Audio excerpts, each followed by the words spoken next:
Good morning, class 11 students. I hope you all are fine and staying at home. Welcome back to your online class. Let us begin the revision today. Today I am going to discuss about the fundamentals of Python, the requirements of a Python program, and you can see the topics I have written here which I am going to discuss today, which are required for writing a good program in Python without any error.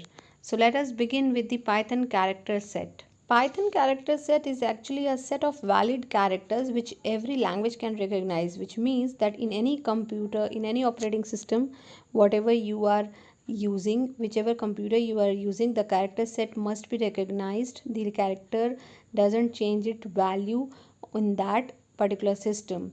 A character can be any letter, digit, or any kind of symbol. Python basically follows a Unicode character set, which is a 16-bit character code.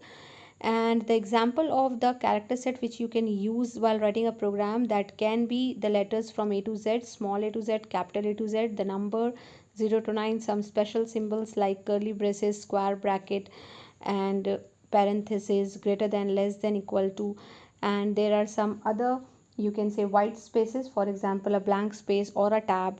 So these all are the characters which set which can be used in Python for writing a program. The second topic is tokens. Tokens are actually the individual words, or you can say any particular individual unit in a program is called as a token. It can be in the form of words and a punctuation marks. You can see the example over here. I have written, hello, he said it's necessary to take precautions. Here I have used this double inverted comma, so these, and full stop. So these all are called as the tokens because they are treated as an individual unit in a program. Alright, Python has following tokens which it follows. First one is keyword, identifier, literals, operators, and punctuators. We'll see it one by one. Words are the words that convey a special meaning to the compiler or interpreter. It means they are reserved with a special meaning, and keywords cannot be used as the identifier. For example, you can see here I have written break, class, for, while. The next one is the identifiers. These are the building blocks of the program which are used in different parts of the program like variable, objects, classes, functions, lists, and dictionaries. We have already learned about defining a function, creating a list, and how to assign a value to a variable. So all those are called as the, you can say, parts of the program which can be termed as identifiers. There are different rules of naming and identifiers in the program. The first one is that it can be a combination of any letters, alphabet, small a to Z or a capital A to Z, or it can start with underscore sign as well. The second is that you cannot start the name of the identifier with a digit, and as I have said earlier that keywords cannot be used as the identifier because keywords has a special meaning to the program. Now we cannot use any other special symbol apart from the underscore sign as an identifier, and identifier can be of any length. Now let us look into some example of a valid identifier, that how you can determine that it is a valid or a invalid identifier. Students, let us see the example here of a valid identifier. You can see I have written here my file. So that is a combination of alphabets, small and capital. So that is a valid one. Second one contains a number as well, but it is not starting with a number. That is why it is a valid identifier. Third one starts with an underscore sign. That is also a valid because it is the rule of the identifier that it can start from the underscore sign.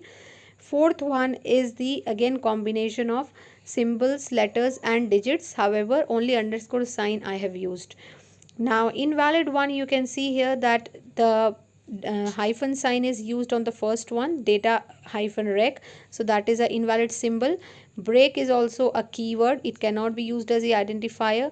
Third one, that it starts with a digit, which is also not the rule of the identifier. And the fourth one, it is containing a dot symbol, which is also not the part of the identifier rule. So this is how you can determine the valid and invalid identifiers. Now we will see what are literals.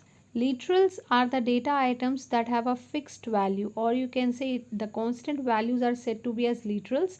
There are different kind of literals in Python. First one is a string literals, second is a numeric literal, then boolean literal, and there is a special literal none. Literals represents the particular character or a group of characters enclosed in a single quote or double quote. And there are different kind of strings also in Python. You can write in a single line string and a multi-line string. A single line string can be written enclosed the character in a single quote or double quote. However, a multi-line string, you can write the string by using a backslash symbol or by using a triple quotation mark at the starting of the character and at the end. Then there is a numeric literal, which is further categorized in three parts: integer literal, floating point, and a complex number. Integer literals contains the whole numbers, a positive or a negative whole numbers without any fractional part. Then there is a floating point literal, which recommends the numbers along with the fractional part. And then there is a complex number. Complex number is represented or in the form of a plus bj, where a represents the real part and b is the imaginary part which is associated with j. Then there is a boolean literal which contains only two values, true and false. Last one is a special literal which contains the none value. So whenever you store the value none in any identifier or variable, you can say, it says that there is no useful information which is stored here. It means there is nothing.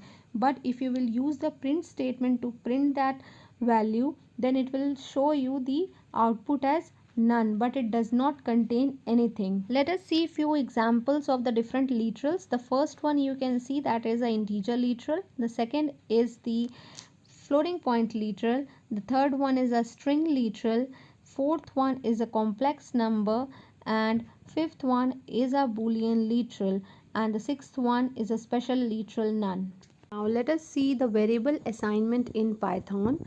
As we know that variables are created whenever you assign some value to it. You can assign the value to a variable in two kinds. First one is a single assignment, where you give one value to one variable. Second one is the multiple assignment, where you can assign a single value to multiple variables. Last topic of the day is that basic input output functions. Input and raw input are the functions, or you can say the statement which are used to take the input from the user, and print statement is used to give the output on the screen. So that's all for today, students. You revise these topics for your upcoming exam. If you have any problem, you can text me or you can mail me. Till the time, stay safe, stay home. Thank you so much.